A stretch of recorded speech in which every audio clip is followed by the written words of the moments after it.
So shoutout po sa inyong lahat habang dito po tayo.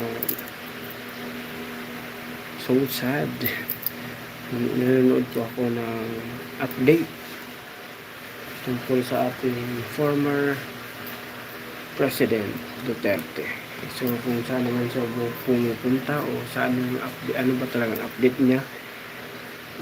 Hanggang ngayon tinitingnan ko sa aking laptop naka-live kung ano na ang nangyari sa kanya. Nakakasakit naman ng damdamin dahil maraming natulungan para sa mga taong natulungan niya at sa mga taong laging hinahanap ng justisya hanggang ngayon. So mga kaibigan, gusto ko sanang pumunta doon titingin sa kanila kung saan yung nagla-live, pero mas mabuti nung mainam tinitingnan natin ang sitwasyon sa dito lang sa ating sa bahay.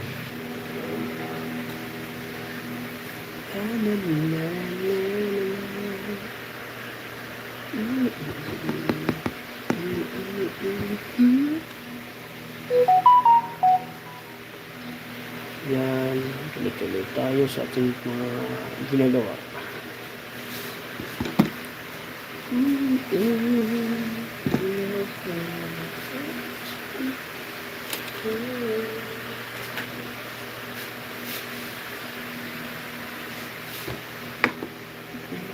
Thank you so much sa dalawang pumasok. Shout out po.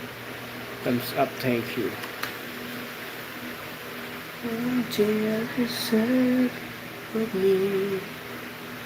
Pwede po kayong like and share. Yes. Patap. Thank you so much. Shout out po. Thank you so much sa nanonood sa ating live. Ayan, so wala pong ginagawa. Live na live muna tayo.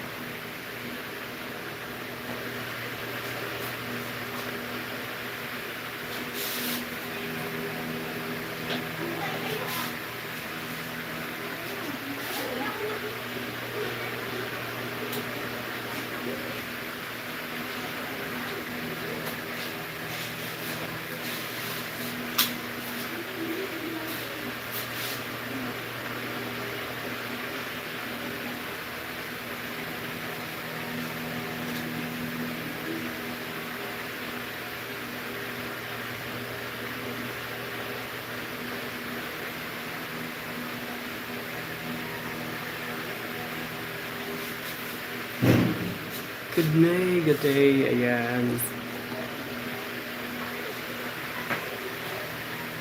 Yan, tinitingnan po natin ang update kung ano na, kumusta na.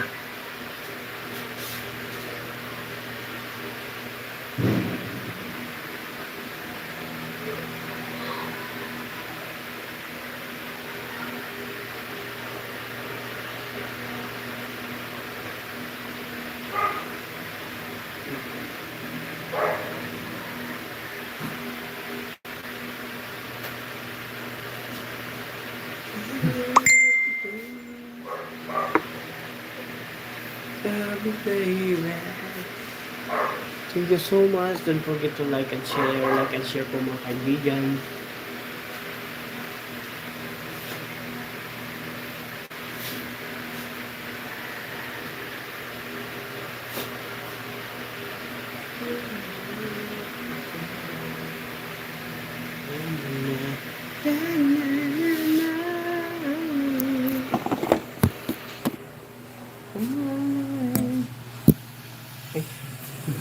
Sorry. Update lang po sa ating WH mga kaibigan. Shout out po. Kaya pwede po kayong mag-comment sa baba. Gatahan na rin kung gusto natin kumanta.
Thank you so much, Tree, watching us.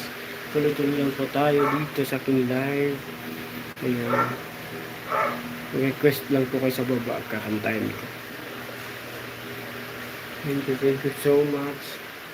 Good day. Ngayon manonood na po tayo. Kaya si Pangulong Duterte. Kung saan na siya nilapag na ba o hindi pa.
Some of Duterte claims such a move would amount to persecution, but the media say Duterte has been seen boarding a plane in Manila.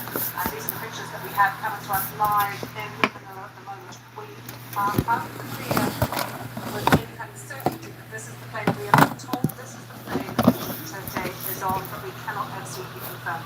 These are the live pictures from Manila.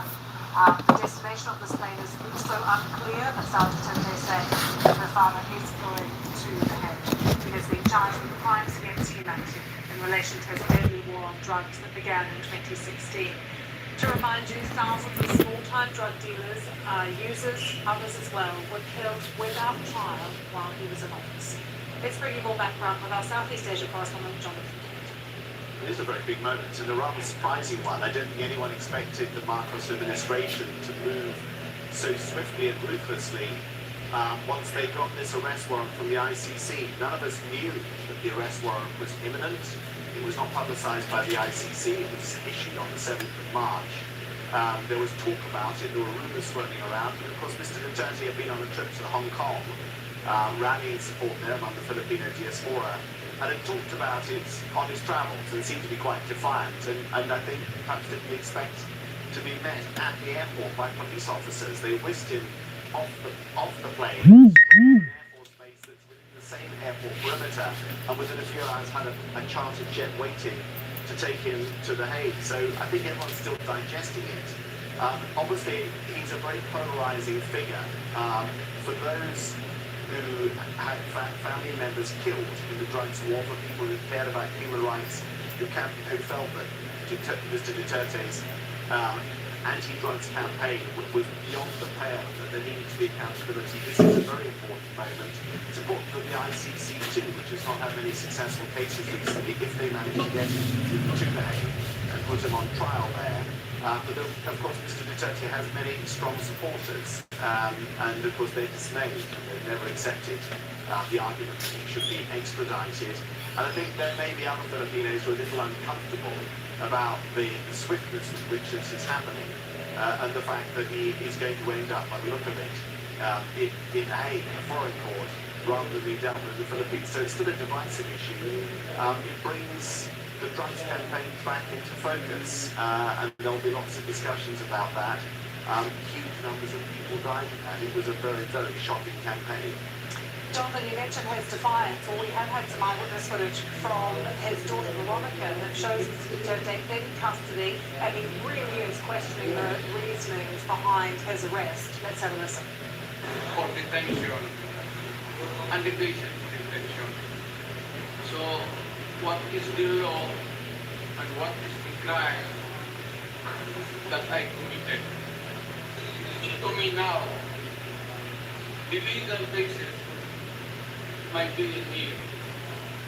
As apparently I was brought here not of my own moving.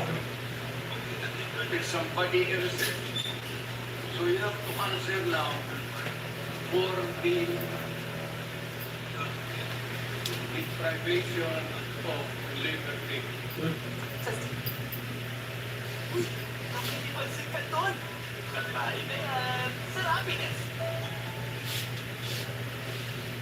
Still we find there, Jonathan, when we look at the war on drugs and what is happening in the Philippines at the moment, what are the Marcos administration doing? Well, the war on drugs has effectively over. There are still occasional controversial killings, but its real intensity in those first 3 years of the Duterte administration from 2016 to 2019, just before COVID. What is far more interesting, I think, than what's happening in the Philippines is that these are two very powerful families. The Duterte clan, very powerful in the south.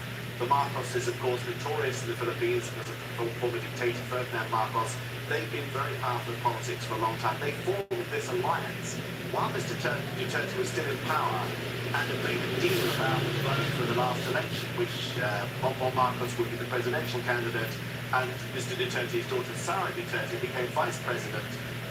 Putting that popularity together, what has happened is that this alliance has broken down spectacularly. I mean, really badly, to the point where last year, Sara Duterte said she'd actually hired an assassin to kill President Marcos if anything happened to her. And I think the ICC arrest warrant has to be seen in that context. In the early years of the Marcos administration, President Marcos actually said he would not cooperate with the ICC. That has obviously changed a great deal. I mean, we still have to wait to see whether the Philippines Supreme Court will accept the petition from Mr. Duterte's side that his arrest was not legal under Philippines law. But it looks like the Marcos administration is willing to move very, very quickly to get him out of the country. And it will weaken the Dutertes. These two families are now in a bitter political rivalry for power in the Philippines. We've got a midterm election coming up in May. And, you know, there's always a question about who will become president when Mr. Marcos leaves office in 2028. So Southeast Asia correspondent Jonathan Head, as we see these pictures full frame, and I can tell you this is the airport in Manila where things are moving very quickly. We're hearing from Sara Duterte, the daughter of the former president, and also now from his lawyer, who say he has indeed ordered this plane, and that plane, we understand, is en route to The Hague. So let's bring in, as we continue to see these pictures, the barrister Sir Jeffrey Nice, who was the prosecutor at Slobodan Milosevic's 2002 trial at the ICC. Very good to have you with us here on the BBC. The ICC facing lots of other challenges when it comes to other high-profile cases. So this one is potentially massive for the court. Could you explain the significance, if indeed we do see Rodrigo Duterte in The Hague tomorrow?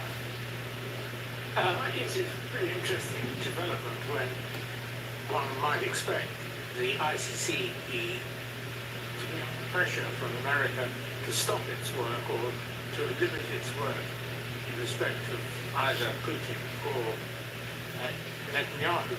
And here we find an investigation into somebody who's never denied that under his leadership, both as mayor and then as president, the country was subject to a large number of what looked to be, without doubt, extra legal killings. His defense, of course, is that, or was, that this was all done in defense of the people generally, because these people were dealing in drugs, and the drugs war had to be won. There may, of course, be some suggestion that that wasn't necessarily the only category of people who were looked for, but probably many of them might fall within that category, at least according to his categorization of them. But many of them were young, very young drug dealers, if they were, who may have had little option in the society in which they lived but to do that which they did. So the issues before the court are going to be extremely interesting and no doubt hard fought, including, I dare say, this transfer, which we now hear has happened automatically or automatically simply by government action. That no doubt will be trawled over and considered by the court when he first appears there. And then the whole business of whether this was, has to be for the purposes of crimes against humanity, a widespread or systematic attack at a civilian population. Really interesting stuff. So Jeffrey, we're just looking at these live pictures from Manila, so we don't actually think he's left yet, but we're being told he is on board this plane. Do we know for sure? I know that's the allegation, but have the charges actually been laid that will be crimes against humanity? As far as I know, yes. I haven't it's all happened very quickly. I haven't gone back to research. But yes, it's going to be crimes against humanity. Can't really, I think, necessarily be anything else. Because it certainly can't be war crimes or genocide. But crimes against humanity it can be. And the numbers there, I know the numbers are challenged, but they're in the many thousands alleged. And some organisations, I think, Human Rights Watch or Amnesty, think the numbers are greater than those generally discussed.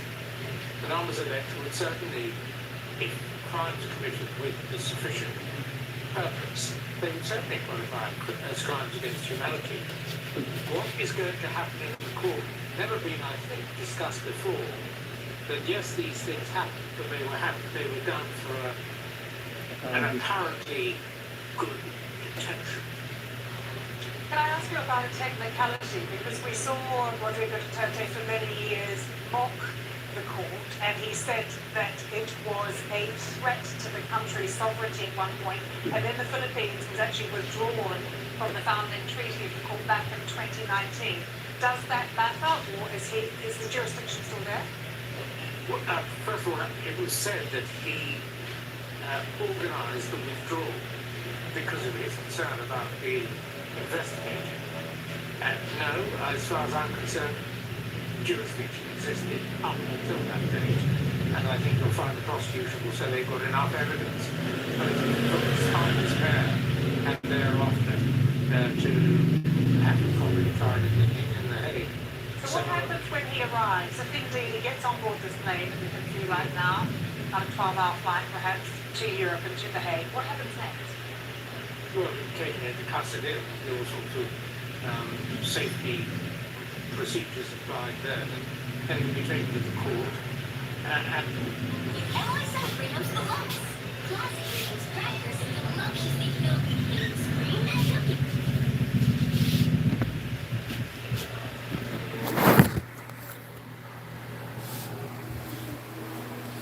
Yan.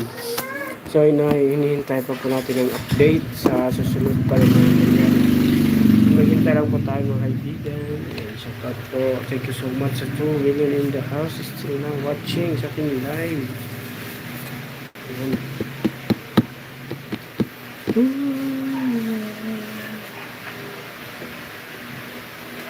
Salamat sa pagbisita. Ayan. Ano lang tayo magpa what's our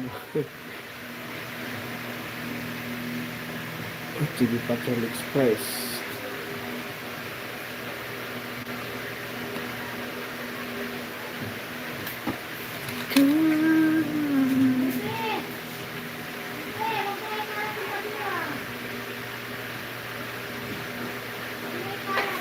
and we do ask each other done. And this is all happening, and could only have happened with the full cooperation of the Philippines government. Yes, I mean, one of the problems, I mean, you mentioned these two families being at war. Originally at peace together, then you wouldn't have expected the Marcoses to provide evidence against Duterte. Now that they're at war, we hear that Marcos is prepared to co-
What is the crime that I committed?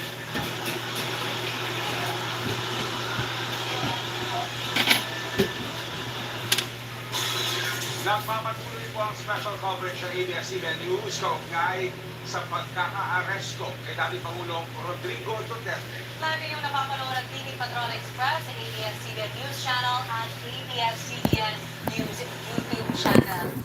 Ito na nga.